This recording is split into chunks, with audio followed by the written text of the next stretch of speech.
여러분, 제가 만나잖아요. 그런데 하나님께서 그들을 회복시켜 가실 때 하나님께서 쓰시는 방법이 모든 그 고통당하는 자들에게 공통적으로 하나님께서 주시는 방법들이 있더라고요. 여러분, 곁에서 지켜보니까요, 그 성도님들의 입술에서 은혜를 기억하게 하시고 베푸신 사랑을 기억하게 하시고 그렇게 그 가정들을 회복해 가시더라고요. 여러분, 그래서 고난을 지나온 성도님들이 뭐라고 고백하는지 아세요? 첫 번째 고백이 감사해요, 하나님께. 두 번째 고백이 뭔지 아세요? 기대해요, 하나님을. 여러분, 하나님이 그렇게 회복을 해가시더라고요. 오늘 하나님께서 우리에게 지난 은혜를 기억하라, 그리고 감사하라, 그리고 그 힘을 바탕으로 기대하라, 미래를. 우리 주님이 이렇게 우리를 베푸십니다. 여러분을 그 지독한 질병과 사고와 괴로움 속에서 여기까지 인도하신 하나님, 여러분을 지난 그 지독한 죄 가운데서 구원하신 하나님, 여러분을 그 지독한 고난과 절망 속에서 인도하신 하나님, 여러분, 우리가 그 하나님 앞에 이 시간 감사했으면 좋겠습니다. 하나님, 내게 없는 것만 가지고 내가 불평했는데요, 내게 베푸신 하나님의 은혜와 사랑이 너무나도 크심을 이 시간 감사합니다. 그리고 하나님, 내년에도 주님이 지키라 하셨으니 내년에도 하나님이 베푸실 거둘 것이 있게 하실 그 주님을 기대합니다. 그 믿음을 가지고 이 역경과 고난 속에서 주님 붙들고 성령의 인도하심을 따라 돌파하는 인생이 되게 하여 주시옵소서. 우리 시간 주여 한번 외치고 우리 하나님 앞에 간절히 기도하며 나아갑니다. 주여, 살아계신 하나님 아버지, 지난 시간 동안 우리에게 전반기 동안 베푸신 하나님 아버지의 은혜와 사랑에 감사하지 못하고 내게 없는 것만 보고 불평하고 내게 더 없는 것만 보고 낙심하고 불평하며 아버지 여기까지 왔습니다. 주님이 베푸신 은혜와 사랑에 감사드립니다. 주님이 주신 은혜와 사랑에 감사드립니다. 주님이 지난 시간 동안에 그 어려운 중에서도 우리에게 베푸신 은혜와 사랑에 감사합니다. 주님이 그 어려운 중에도 말씀 주시니 감사드립니다. 그 어려운 중에도 기도하게 하시고 인도하여 주시니 감사드립니다. 지금 돌이켜보니 모든 것이 주님이 하셨고 지금 돌이켜보니 모든 것이 주님의 은혜임을 고백합니다. 주님, 내가 그동안 불평했습니다. 주님, 내가 더 없는 것에 내가 불평하였고 내가 쉽게 낙심했습니다. 그러나 하나님, 여기까지 베푸시고 인도하신 하나님의 은혜와 사랑에 감사하며 그 은혜를 기억하고 감사하며 내년에도 주시겠구나, 하반기에도 주시겠구나, 거둘 것이 있겠구나, 아버지 믿음 가지고 그 미래를 돌파하는 능력으로 살아가게 하여 주시옵소서. 살아계신 하나님 아버지, 주님이 지난 전반기 동안에 우리에게 베푸신 은혜와 사랑을 기억하오니 주님, 모든 감사의 찬송 올려드리오니 주님 홀로 영광받아 주시옵소서. 지난 전반기 동안 우리 블레싱 센터교회를 인도하여 주셔서 하나님의 은혜를 가정마다 부어주셨고 하나님의 말씀을 들려주셨고 하나님 앞에 부르짖어 기도하게 하셨고 하나님 앞에 귀한 성도들을 우리에게 붙여주셔서 우리가 서로 아버지 그렇게 살아가게 하셨사오니 이 모든 은혜를 주님 앞에 찬송으로 감사드리며 고백하오니 주님 홀로 영광받아 주시옵소서. 이제 우리는 그 은혜를 기억하고 감사함으로 말미암아 그 감사의 힘을 가지고 이제 내년에도 주님이 베푸실 은혜를 기억하고 하반기에도 베푸실 은혜를 기억하고 우리가 미래를, 이 혼란스러운 시대를, 이 시절들을 돌파하며 나아가길 원하오니 그 감사의 힘이 커지게 하여 주시옵소서. 아버지 앞에 예물을 구별하여 맥주 감사 헌금으로 올려드립니다. 지난 전반기 동안 우리 가정을 인도하신 하나님, 하반기에도 주님이 베푸실 은혜를 기대합니다. 내년에도 베푸실 은혜를 기대합니다.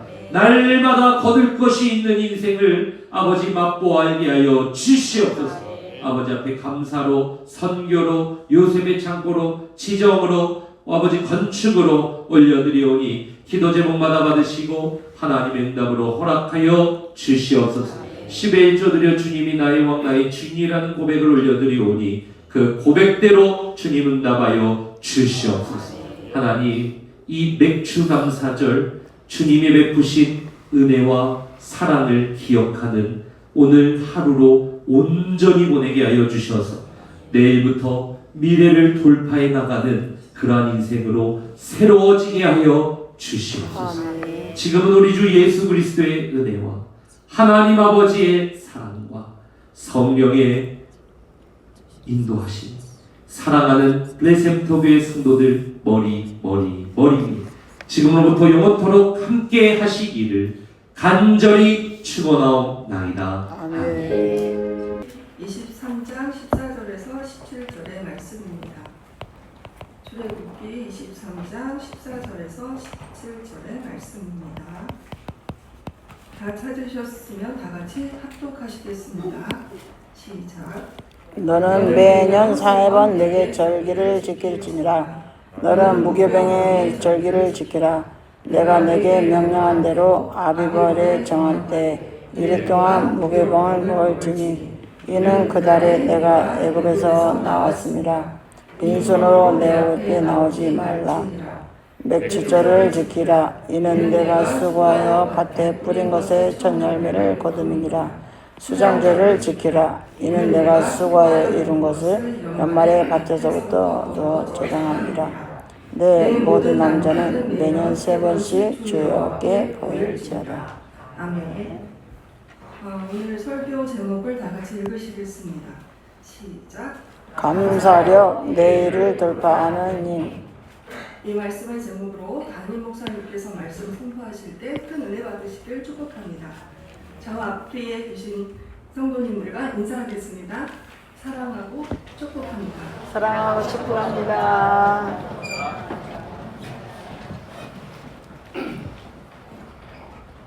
한 번 더 설교 제목 큰 목소리로 한번 읽어보겠습니다. 시작. 감사하여 내일을 돌파하는 힘. 아멘. 성령의 인도하심 주제, 우리 시리즈 주제를 오늘 맥주 감사주의를 맞아서 잠깐 멈추고요. 다음 주부터 다시 그 주제를 이어가도록 합니다. 오늘은 이 맥주 감사절에 맞춰서 감사에 관한 우리 설교를 또 하나의 말씀을 우리가 받도록 하겠습니다. 여러분, 지금 월드컵 기간이잖아요, 그죠?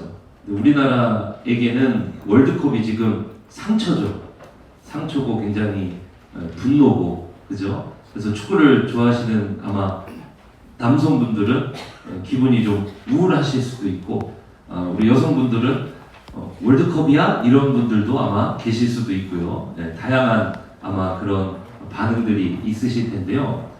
이번 월드컵에 그래도 우리나라 이 어려움 중에 좀 스타가 한 명 또 탄생을 했죠. 축구 선수 이제 오현규 선수인데요. 우리 두 번째 사진 우리 목사님 한번 보여주시면, 예, 이 선수입니다. 지금 허벅지를 가리키고 있는 저 선수인데요. 저 선수가 왜 유명해졌냐면 4년 전 카타르 월드컵 때 저 선수도 갔었어요, 월드컵을. 그런데 등번호 없이 갔습니다. 그게 뭐냐면은 이렇게 연습 상대 이렇게 맞춰주는 그 26명의 엔트리에 못 들어가지고 27번째 선수로 간 거예요. 그러니까 손흥민 선수 공 들어주고, 공 던져주고, 이런 어떤 볼보이 역할도 하고, 이런 역할로 이제 갔는데, 4년 뒤에 이제 당당하게 이 월드컵에 이제 승선을 하게 되고, 특별히 이번에 또 스타가 된 게 손흥민 선수하고 교체돼서 들어갔는데, 골을 넣었잖아요. 그죠? 역전골. 1차전 체코전 때 역전골을 넣어가지고 이제 또 스타가 된 선수입니다. 여러분, 그런데 이 선수가요, 굉장히 고난이 많았던 선수인 거 알고 계세요? 이 선수가 1년 전에 이제 벨기에 리그에서 이 사람이 뛰고 있었는데, 벨기에 행크라는 팀에서 뛰고 있었는데, 독일 분데스리가 이 슈투트가르트라고 하는 그 팀에서 이적 제의가 온 거예요.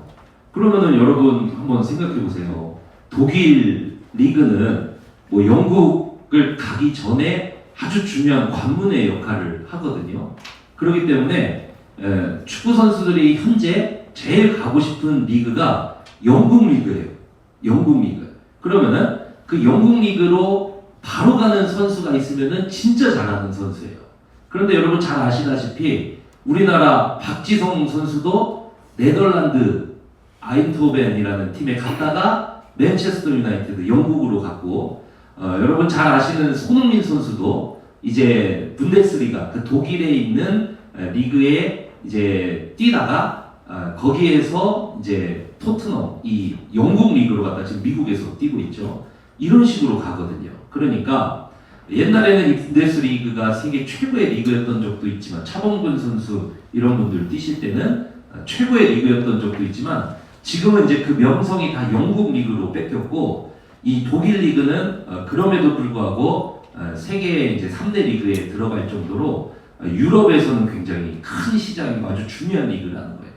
그런데 이 분데스리가가 요즘 이 중요한 이유가 하나가 있는데 그게 뭐냐면 축구 선수들이 이 영국으로 가기 전, 그러니까 최종 목적지까지 가기 전에 중간에 좀 경유할 수 있는, 그러니까 영국 리그 가기 직전에 관문으로 들어갈 수 있는 곳이 지금 이 분데스리가가 됐거든요. 그래서 축구 선수들 이제 분데스리가에 들어가는 것이 굉장히 꿈이고, 분데스리가에 들어가게 되면은 이제 내가 영국에서도 뛸 수 있겠다, 이런 부푼 희망을 갖게 되는 그런 리그라는 거예요.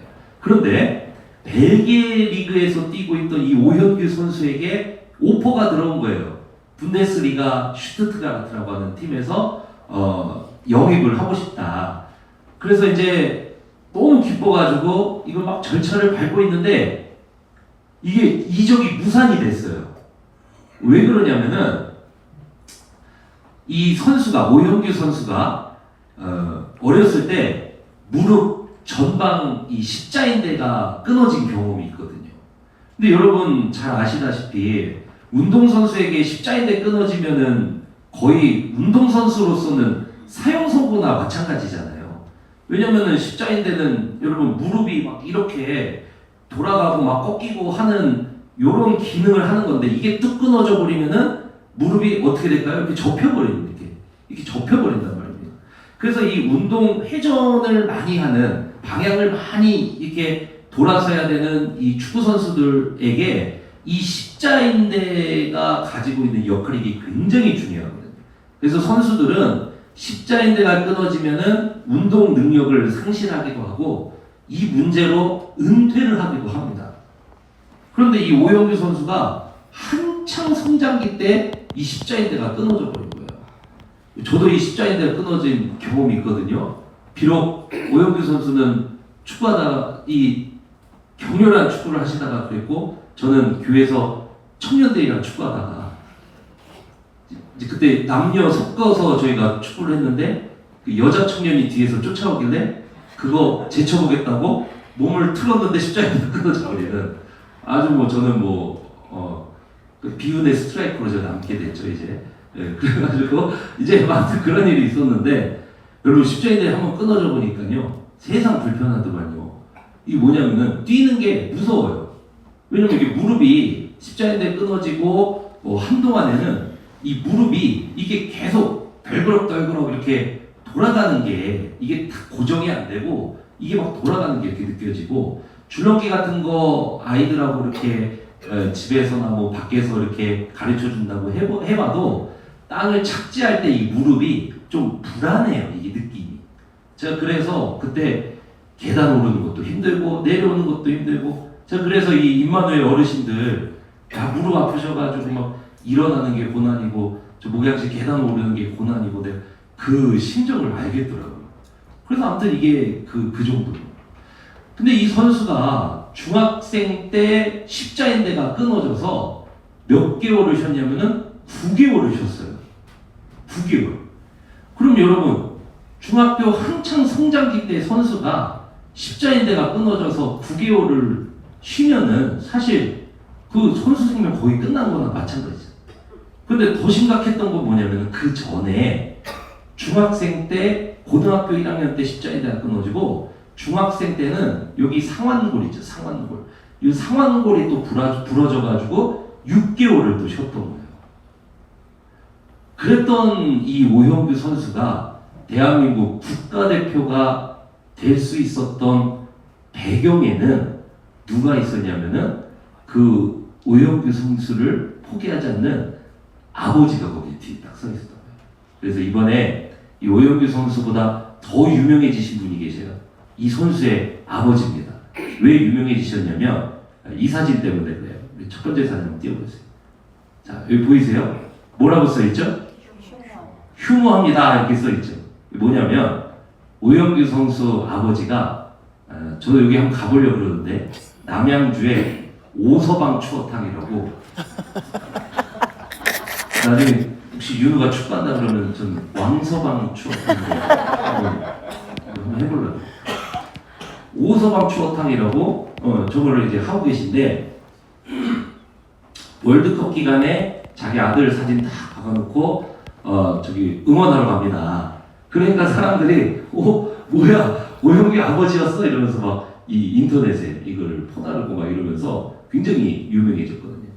근데 아버지가 저 추어탕집을 하게 된 것도 아들이 축구를 하니까 언제든지 아들을 뒷바라지하고 쫓아다니고 할 수 있도록 본인이 하시던 자영업이나 이런 것들을 다 정리하고 저 추어탕집을 본인이 열어서 이제 아들을 위해서 이렇게 했다는 거예요. 근데 항상 이 아들을 위해서 이 아버지가 뒤에서 든든하게 버티면서 다쳤을 때도 뭐라고 이야기하냐면은 야, 너 이거 다친 거에 너무 신경 쓰지 말아라. 오히려 이때 잘 쉬고 키 큰다고 생각하고 너 마음 편하게 먹어라. 그리고 아버지는요 항상 아들한테 야, 너 몇 골 넣냐 이렇게 물어보는 게 아니라 야, 나는 네가 행복한 축구 선수가 되는 게 꿈이다. 그러니까 너 성적이나 진로나 이런 게 나한테는 중요한 게 아니니까 너는 행복하게 축구해라. 그러면서 축구 회비를 낼 돈도 없을 정도로 어려웠던 가정에서 아버지가 든든하게 이 오형규 선수의 뒤에서 그 버팀목의 역할을 한 거예요. 그래서 이 오형규 선수는 인터뷰나 팬미팅이나 이럴 때마다 항상 자기가 그 뼈가 부러지고 십자인대가 끊어지고 선수 생명에 위기가 오고 그리고 자기가 바랬던 이적이 막 무산이 되고 자기가 꿈꾸던 모습들이 막 좌절이 되고 이럴 때마다 누구를 떠올리냐면은 자기 뒤에서 자기를 위해서 헌신적으로 자기를 사랑했던 그 아버지의 은혜를 기억하고 그 아버지 때문에 이 사람이 다시 재활에 들어가고 다시 운동에 들어가고 그래가지고 이 사람이 막 얼마나 대단한지요. 두 번째 사진 여러분 다시 보시면 이 사람이 지금 어디를 가리켜요? 허벅지. 자기 허벅지를 가리키죠. 저게 사실은 자기 그 무릎을 가리키는 거거든요. 이게 뭐냐면은 그 자기가 꿈꾸던 팀에서 십자인대 너 부상 이력 있네 해가지고 이적 무산시켰다 그랬잖아요. 그러니까 그 뒤에 대표팀 경기에서 골을 넣고 이 무릎을 딱 가리키면서 야, 나 괜찮아. 니들 뭐야? 상관없어. 이러면서 이렇게 해버린 거예요. 야, 이 사람이요 상처에 좌절받지 않는 인생이 되고요. 어떠한 시련이 와도 그걸 돌파하는 인생이 되고요. 여러분 그런데 이 사람이 이렇게 될 수 있었던 데는 항상 자기 뒤에서 자기를 위해서 묵묵하게 그냥 헌신하면서 야, 현규야, 나는 네가 골만이 넣는 선수가 아니라 나는 네가 그냥 행복한 축구 선수 되는 게 아빠의 꿈이야. 이렇게 얘기를 해주면서 그 뒤에 그냥 계속 있는. 그래서 이 오형규 선수는 항상 자기 뒤를 돌아보면은 자기 뒤에 딱 서서 자기를 지지해주는 이 아버지의 사랑. 그 아버지의 사랑을 보고 다시 어떻게 하냐면은 재활운동으로 들어가. 다시 운동으로 들어가. 그래서 저 허벅지가 지금 아마 멀어서 여러분들 잘 안 보이실 텐데 막 어마어마하게 갈라져 있고 막 말벅지 저게 보통 허벅지가 아니에요. 그 막 얼굴도 보면요, 막 투지가 야, 막 전투적으로 막 돌파하는 저돌적인 스트라이커거든요, 저 사람이. 그러니까 막 저 보이실지 모르겠는데 저 턱이 딱 각져가지고 야, 밖에서 보면은 뭐 무장공비지 저 사람이 무슨 축구 선수 같지가 않아. 근데 막 눈빛이요, 호랑이. 저돌적인 스트라이커. 여러분 다시 이 사진을 꺼주시고요. 여러분 오영규 선수는요 항상 좌절될 때마다 뒤를 돌아보면요 누가 있냐면 아버지가 있어요. 그 아버지가 자기를 위해서 헌신적으로 했던 은혜와 사랑. 그럼 그것을 오영규 선수는요 인터뷰 때마다 뭐라고 하냐면 지금 내 모습은 이 아버지의 은혜와 사랑 덕분이다. 그걸 항상 감사해요. 그리고 나서 어떻게 해요? 어떠한 상황이든 저돌적으로 뚫어내려고 하는 그런 저돌적으로 돌격하는 이 돌파형 스트라이커. 그런 인생으로 이 사람이 완전히 그렇게 살아가게 되는 거예요. 여러분 어때요? 은혜에 대한 감사가 미래를 돌파하는 힘이 되기도 합니다. 지난 시간 동안에 나를 향해 베푸신 하나님의 은혜를 돌아보고 감사하는 신앙이요. 그게 미래를 돌파하는 힘이 된다는 사실을 여러분 믿으시기 축복합니다. 여러분 왜 그러시냐면요. 하나님께서 우리에게 그러한 믿음을 가르치시거든요. 그래서 하나님은요. 오늘 말씀을 통해서 뭐라고 이야기하시냐면은 계속해서 미래의 불투명한 상황 속에서 그 미래를 돌파하는 힘은 어디에서 나온다라고 성경에서 지속적으로 말씀하시냐면 과거에 나에게 베푸신 은혜에 대한 감사에서 나온다. 그러니까 지속적으로 주님은 뭐를 돌아보게 하시냐면 지난 시간에 내게 베푸신 은혜를 지속적으로 주님은 돌아보게 하셔요. 그리고 기억하게 하셔요. 그런 다음에 어떻게 하시냐면 오늘의 삶 속에서 감사하게 하셔요. 감사를 이끌어내십니다. 그런 다음에 어떻게 하냐면은 미래를 보게 하셔요. 미래를 보게 하시고 그 미래를 두려워하는 사람들이 아니라 그 미래를 돌파하는 사람으로 그렇게 바꿔가신다는 사실을 믿으시길 축복합니다. 여러분 오늘 그 설교를 하려고 해요. 우리 말씀을 같이 한번 읽어보겠습니다. 오늘 출애굽기 23장 우리 14절 우리 한번 읽어보겠습니다. 시작. 너는 매년 3번 내게 절기를 지킬지니라. 자, 너는 매년 3번 내게 뭐를 지키라 그래요? 절기를 지키라 그러시는 거예요.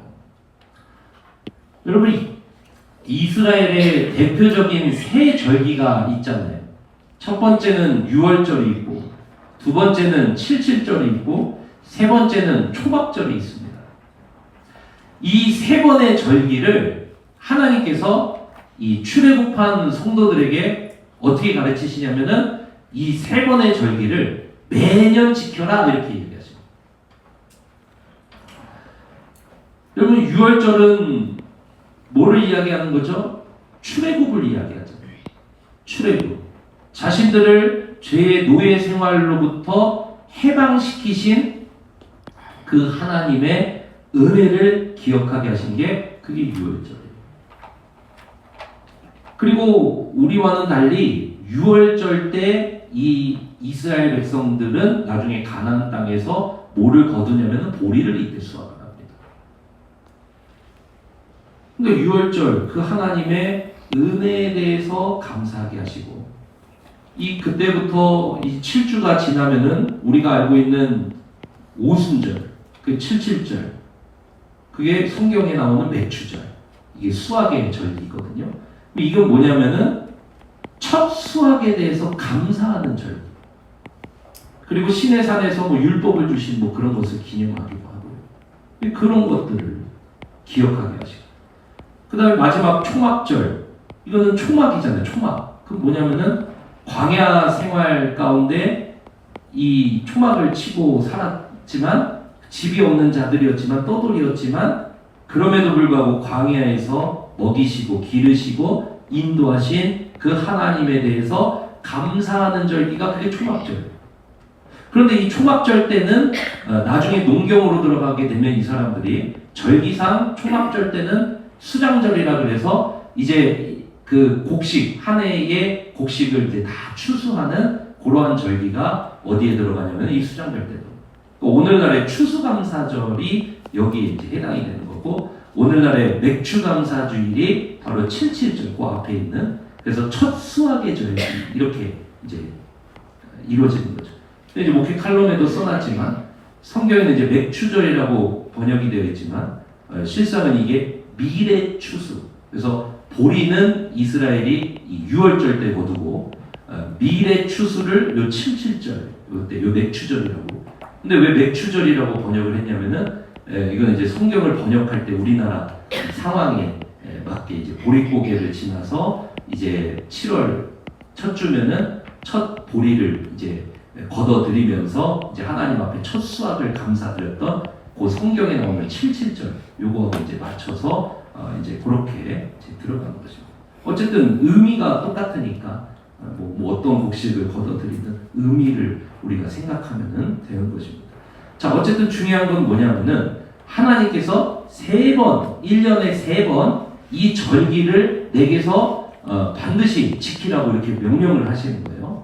그래서 6월절을 지키고 7.7절을 지키고 초막절을 지키고 6월절 때는 구원하신 은혜를 감사하게 하시고 7.7절 때는 우리와 함께 하신 하나님 그리고 우리에게 말씀을 주신 하나님 감사하게 하시고 초막절 때는 우리와 계속해서 동행하시는 그 하나님에 대해서 또 감사하게 하시고 농경사회로 들어갈 때는 보리의 추수를 또 감사하게 하시고 밀의 첫 추수를 또 감사하게 하시고 모든 이 수확을 다 걷어들인 다음에 하나님 앞에 1년 동안 베푸신 은혜를 또 감사하게 하시고 이렇게 계속해서 하나님께서는 감사하게 하셨다는 거예요. 그럼 여러분 도대체 왜 주님은 이렇게 감사하게 하셨을까요? 다른 게 아니에요. 절기의 목적은 뭐냐면은 기억하라는 거예요. 여러분 절기의 목적은 뭐라고요? 기억하라는 거예요. 뭐에 대해서 기억하라는 것일까요? 6월절 뭐에 대해서 기억하라는 것일까요? 7.7절 뭐에 대해서 기억하라는 것일까요? 수장절, 초막절 뭐에 대해서 기억하라는 것일까요? 은혜에 대해서 기억하라는 거예요. 하나님 베푸신 은혜에 대해서 기억하라는 것입니다. 여러분 그래서 15절을 같이 한번 읽어보세요. 그 내용이 15절에 나오는 거예요. 같이 한번 읽어보세요. 시작. 너는 무교병의 절기를, 무교병의 절기니까 6월절이죠. 그죠? 무교병의 절기를 지켜라. 내가 내게 명령한 대로 아비벌의 정한 때에 이래 동안 무교병을 먹을지니 왜요? 이는 그달에 네가 어디에서 나왔습니다. 애굽에서 나왔습니다. 그러니까 빈손으로 내 앞에 나오지 말지니라. 그래서 제일 중요한 게 왜 무교병의 절기를 지키라 그럽니까? 왜 6월절을 지키라 그럽니까? 이는 그달에 네가 어디에서 나왔습니다. 애굽에서 나왔었던 때를 기억하라는 거예요. 왜요? 애굽에서 나오기까지 하나님이 베푸신 뭐를 기억하라는 것입니까? 은혜를 기억하라는 거예요. 그러니까 이 세 절기 다 뭐와 관련이 되어 있냐면은 하나님이 베푸신 은혜를 기억하라, 은혜를 기억하라, 은혜를 기억하라. 1년의 그 시간 속에서 하나님께서는 때때로 그냥 잊을만 하면 그 절기를 두시면서 그 절기마다 뭐라고 메시지를 선포하시냐면 은혜를 기억하라, 은혜를 기억하라, 은혜를 기억하라 이렇게 이야기를 하시는 거예요. 감사드려라, 감사드려라, 감사드려라. 이것은 실제로 은혜를 기억하고 감사하라, 은혜를 기억하고 감사하라, 은혜를 기억하고 감사하라 이렇게 이야기를 하시는 거예요. 여러분 그래서 16절에도 동일한 내용이 나오는 거예요. 맥추절부터 해가지고 읽어보세요. 16절 시작. 맥추절을 지키라. 이는 네가 수고하여 밭에 뿌린 것에 첫 열매를 거둠이니라. 수장절을 지키라. 이는 네가 수고하여 이룬 것을 연말에 어디서 거둬요? 맥추절을 지켜라. 미래 초실절이거든요. 이거를 지켜라. 뭐냐면 첫 수확 때를 기억해라. 그 땅에서 누가 곡식을 자라게 하시고 누가 먹을 것을 주시고 누가 너희에게 베푸셨느냐. 그거를 기억하라 이거예요. 수장절을 지켜라. 뭐가 한 해 동안에 누가 그 곡식에 뿌리가 내리게 하시고, 누가 그 곡식을 자라게 하시고, 누가 그 곡식을 여물게 하셔서 거두게 하셨는고, 그 은혜를 기억하라, 은혜를 기억하라, 은혜를 기억하라. 계속 그 얘기 하시는 거예요. 여러분, 그러면은 주님은요, 왜 계속해서 하나님의 백성들에게 은혜를 기억하라, 은혜를 기억하라, 은혜를 기억하라 이렇게 이야기를 했을까요? 여러분, 은혜를 기억하지 않는 하나님의 백성들이 첫 번째로 우상숭배에 빠졌어요. 은혜를 기억하지 않으니까 누가 자기한테 자신들에게 곡식을 주시고 먹을 것을 주시고 여기까지 인도하셨는지 그거를 잊어버리는 거예요. 그러니까 이 사람들이 엄한 바알한테 가서 숭배하고 아세도로스에게 가서 아세라에게 가서 숭배하고 막 오만 데 가서 이 사람들 은혜를 기억하는 감사가 사라지니까요, 이 사람들이 뭐를 숭배하기 시작하면 우상을 숭배하기 시작합니다. 그러면서 여러분, 두 번째로 은혜를 기억하는 거를 그치다 보니까요, 그 은혜를 베푸신 하나님의 말씀대로 사는 삶을 잊어버려요. 그래서 그때부터 이 사람들이 뭐를 하기 시작하냐면요, 하나님께서 가장 싫어하는 일을 하시기 시작해요. 그게 무엇입니까? 자식을 몰래에게 갖다가 바치기도 하고요, 고아와 과부를 압제하기 시작합니다. 그리고 계속 은혜를 기억함이 계속해서 사라지니까 이 사람들이 그 방향으로 그냥 계속 살아가는 거예요. 여러분, 그게 어디에 나오죠? 그게 열왕기가 바로 그 얘기를 하는 거예요. 그래서 여러분, 열왕기에 보면은 최고로 좋은 왕이 누구로 나옵니까? 열왕기에 보면 솔로몬이 최고로 좋은 왕이에요? 아니면 누가 열왕기 진짜 최고로 좋은 평가받는 왕? 요시야 왕. 그죠? 그러면 여러분, 요시야 왕이 성전 수리하면서 율법책을 발견하고 회개해서 회복한 게 무엇입니까? 그게 뭐를 회복하냐면 요시야 왕이 절기를 회복해요. 역대하 35장 18절 한번 읽어보시겠어요? 절기를 회복하는 요시야 왕. 같이 한번 읽어보세요. 시작. 선지자 사무엘 이후로 이스라엘 가운데서 유월절을 이같이 지키지 못하였고, 이스라엘 모든 왕들도 요시야가 제사장들과 레위 사람들과 모인 온 유다와 이스라엘 무리와 예루살렘 주민과 함께 지킨 것처럼은 유월절을 뭐하지 못하였더라. 지키지 못하였다. 그럼 여러분 한번 잘 생각해 보세요. 사무엘 이후면 저기에 누구도 있어요. 다윗도 있고, 다윗 이후에 그 어마어마한 성전 제사를 지냈던 누구도 있어요. 솔로몬도 있잖아요. 그런데 요시야 때처럼은 그렇게 못 지켰다는 거예요. 다윗 시절조차도, 솔로몬 시절조차도 요시야처럼은 못했대요. 그럼 여러분 한번 생각해 보세요. 요시야처럼은 못했다 이 말은 뭐예요? 요시야 전에 다윗 때는 좀 잘했어요? 솔로몬 때는 잘했어요? 근데 그 이후에 하나님의 백성들은 요시야 때의 이 절기가 회복되기 전에는 그 절기가 온전하게 지켜지지 못했다는 거예요. 무슨 말입니까?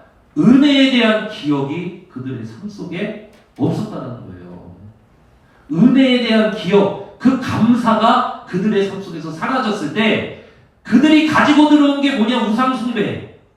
그들이 행하는 게 뭐냐? 말씀에 하나님이 제일 싫어하시는 것들.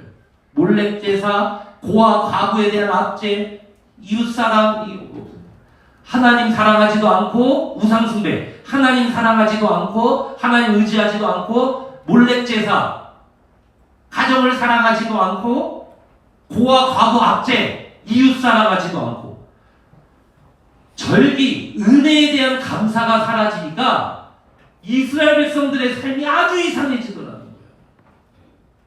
그래서 성경에서는 히스기야 때 유월절이 회복이 되고, 요시야 때 뭐가 회복되냐? 유월절이 회복이 되고, 그 어마어마한 위기의 열왕기 그 혼돈의 시대 속에서 계속해서 신앙을 개혁하는 자들은 뭐를 회복했느냐? 유월절을 회복했어요. 절기들을 회복했다고요. 77절을 회복하고요. 수장절을 회복했을 거예요. 무슨 말입니까? 은혜에 대한 기억을 회복했다. 은혜에 대한 기억, 그 감사를 회복했다는 것입니다. 여러분, 그런데 이것이 왜 영적 진리냐? 왜 영적 진리냐? 초대교회도 똑같아요, 이게. 여러분, 우리가 지금은 이 모든 절기가 예수 그리스도의 십자가와 부활로 완성이 된 줄로 믿습니다. 그러면은 여러분 잘 보세요. 초대교회도 똑같아요. 항상 문제가 생겼을 때 바울이 초대교회 안에 꺼내놓는 방법이 뭐냐면은 십자가를 보게 해요.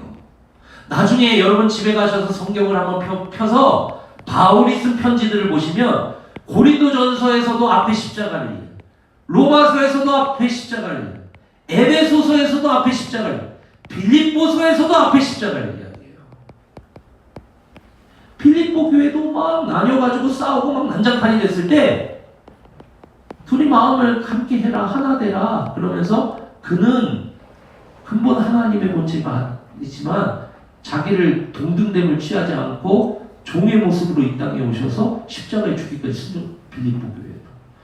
계속해서 뭐를 이야기하냐면은 십자가 은혜를 기억하라 이렇게 똑같아요. 그러니까 구약 성경도 그러고 신약 성경도 그러고 신앙의 위기, 교회의 위기, 계속해서 인생의 위기 어디에서 오냐? 하나님과의 신앙이 무너지고 이웃사랑의 열매가 맺어지지 않고 계속해서 미래를 돌파하지 못하는 그런 모습으로 언제 이스라엘 백성들이 그렇게 살았고 언제 교회가 그렇게 살았냐? 하나님이 주신 은혜를 감사하지 못할 때, 바꿔 말하면 은혜를 기억하지 못할 때 계속해서 문제다. 여러분 그게 맞나요? 에베소서 2장 11절에서 13절 읽어보세요. 같이 한번 읽어봅니다. 시작. 그러므로 뭐하라 그래요? 생각하라. 이 첫 문장 이게 모든 걸 다 말해주는 거 아닙니까 여러분? 그러므로 뭐하라 그래요? 생각하라. 아까 주님도 뭐라 그러셔요? 구약 성경에서 매년 3번 내 앞에 와서 너희는 뭐를 지키라 그럽니까? 절기를 지키라. 에베소서 2장 11절 그러므로 생각하라. 계속해서 하나님 뭐를 기억하게 하냐면은 은혜를 기억하게 감사하게 하는 거예요. 그러므로 생각하라. 너희는 그때의 육체로는 이방인이요 손으로 육체에 행한 할례를 받은 무리라 칭하는 자들로부터 할례를 받지 않은 무리라 칭함을 받는 자들이라. 이방인들에게 이야기하는 거죠. 12절 그때 너희는 그리스도 어디에 있었대요? 밖에 있었지. 그거 생각해봐. 뭐 하나님과 뭐 너희는 하나님 나라 밖에 있었잖아. 이방인 성도들이요. 그런데 이스라엘 나라 밖의 사람이라 약속의 언약들에 대하여는 외인이요 구원의 약속도 없는 외인이었잖아. 그러니 세상에서 너희는 소망도 없던 자들이었잖아. 하나님도 없는 자들이었잖아. 그런데 13절 이제는 전에 멀리 있던 너희가 그리스도 예수 안에서 그리스도의 피 십자가 피로 말미암아 뭐 했다 그래요? 가까워졌느니라. 그래서 예수 그리스도 안에서 이 에베소서 2장에서 뭐라 그러니까 그 십자가의 피로 이방인과 유대인 성도들이 둘이 십자가 안에서 하나가 되었다. 그러니까 둘이 서로 사랑해라, 하나 되어라. 이제 그 얘기잖아요.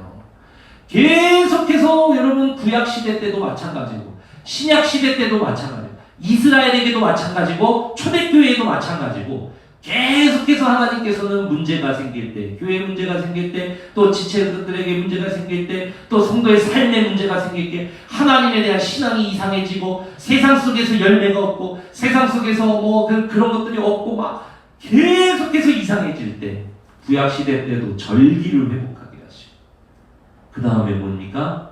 신약시대 때도 절기가 상징하는 십자가 은혜를 기억합니다.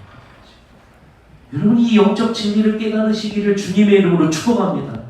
여러분 그렇기 때문에 하나님께서 인생을 회복해 가시고 신앙을 회복해 가시고 다시 미래를 돌파하는 인생으로 나아가게 하실 때는 그 자리에 멈춰서서 그러므로 생각하라.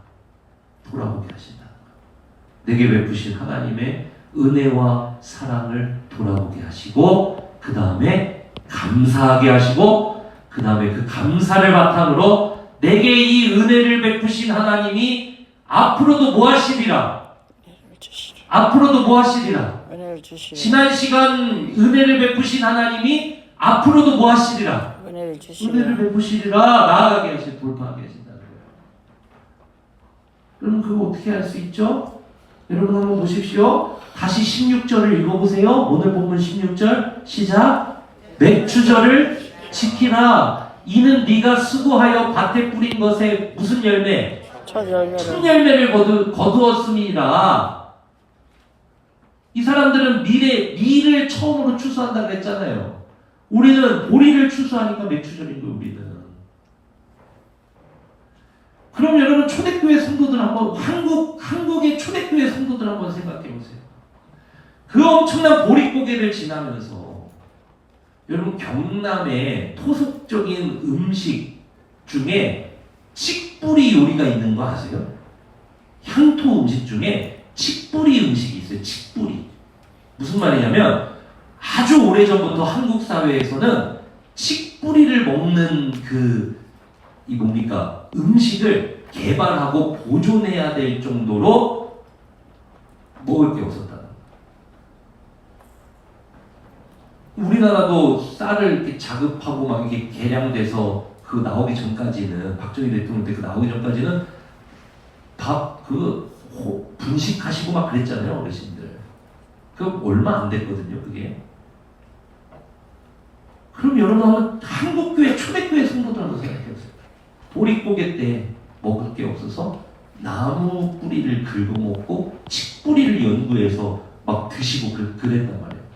그랬는데 첫 보리를 거두고 그거를 회복해가지고 손에 탁 쥐었을 때 그 초대교회 성도들의 그 감격, 한국의 초대교회 이걸 탁 쥐면서 하나님 이 보릿고개도 지나게 하시니 감사드립니다.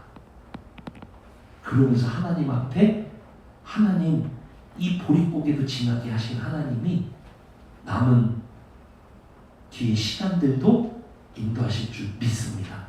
그게 맥추절이었단 말이에요. 한국에 보릿고개를 지난 이 추수한 곡식을 손에 쥐고 울면서 예배드렸던 게 그게 맥추감사절이에요. 여러분 그런데 지금은 막 풍족해지니까 우리가 오히려 막 살을 빼야 되니까 우리가 그죠? 이 은혜에 대한 기억이 점점 사라지고 열왕기 시대처럼 된 거예요. 교회가. 여러분 그래서 하나님께서는 이 절기를 통해서 회복하길 원하십니다. 뭘 회복하길 원하실까요? 감사를. 절기의 믿음 무엇입니까? 지난 시간 동안 베푸신 하나님의 은혜에 대한 기억, 그 기억을 회복하고 오늘 감사하는 성도들로 회복하길 원하신다는 사실을 믿으시길 축복합니다. 그래서 주님이 16절에서 계속 이야기하신 거예요. 수장절을 지키라, 맥추절을 지키라, 첫 열매를 거둠이니라, 연말에 밭에서부터 거두어 뭐 하시니라? 소장하니라.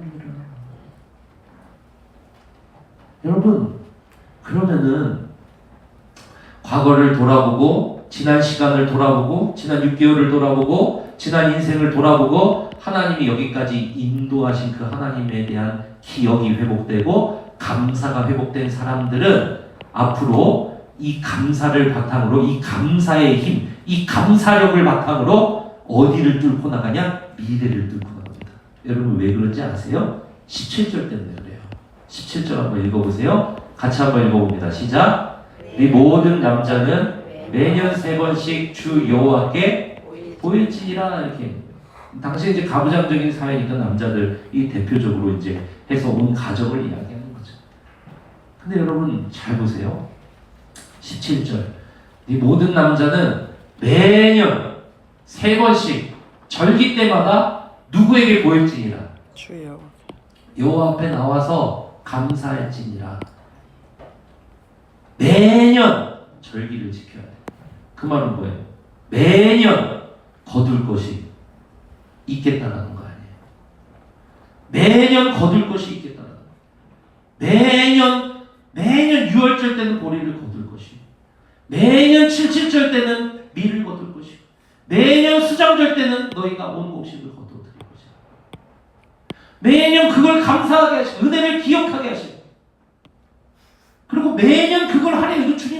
이건 주님의 명령이에요. 매년 하래요, 그거를. 그러면 주님의 명령대로 매년 그걸 하려면 매년 그 땅에는 뭐가 맺어져야 돼요? 곡식이 맺어지고 열매가 맺어져야 될 거예요. 매년 그걸 하래요. 그럼 매년 뭐가 있어야 된다고요? 오늘 대답 안 하기로 작정하네. 카톡방이 있어요? 제가 모르는 혹시? 매년 그걸 하라는 거예요. 매년 그걸 하래요. 그러니까 매년 남자들은 와가지고, 일해야 되는 남자들은 와가지고 절기를 지킬 때마다 내년에도 주시겠다. 내년에도 우리 가정 여기 와서 하나님 앞에 감사드리겠네. 하나님 감사합니다. 내년에 또 올게요. 내년에도 주시겠네요. 미래를 돌파하면서 나가 계시다. 사랑하는 성도 여러분, 그러니까 우리가 지금 여러분이 처한 이 모든 상황 속에서 여러분 과거를 돌아보세요. 아니 6개월을 돌아보세요. 주님이 나를 여기까지 끌고 오셨어요.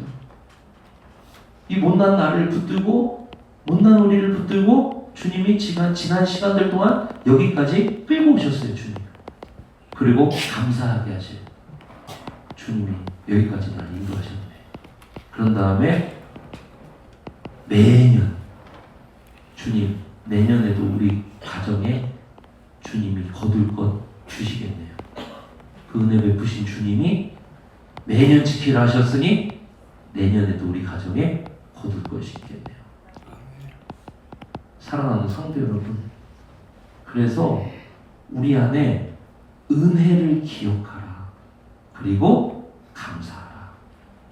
그 감사의 힘이 우리 안에 회복이 될 때, 그 감사의 힘은 내 앞에 암울한 이 어두운 미래를 돌파해 나가는 힘이 됩니다. 그래서 내년 맥주감사주일에도 주님은 뭐하게 하시냐? 감사하게 하시고 또 가게 하시고. 사랑하는 우리 브레센터교회 성도님들이 오늘 하루 주님 앞에 이 맥주감사주일을 지내면서 이 감사의 힘이 회복되시기를 주님의 이름으로 축원합니다. 아멘. 지난 시간 동안 인도하신 하나님이 감사의 힘을 가지고 다시 내일부터 하반기를 돌파하며 나아가는 귀하고 복된 성도로 새롭게 하실 줄로 믿습니다. 아멘. 다 함께 자리에서 일어나겠습니다. 우리 감사해 우리 하나님 앞에 찬송드리겠습니다.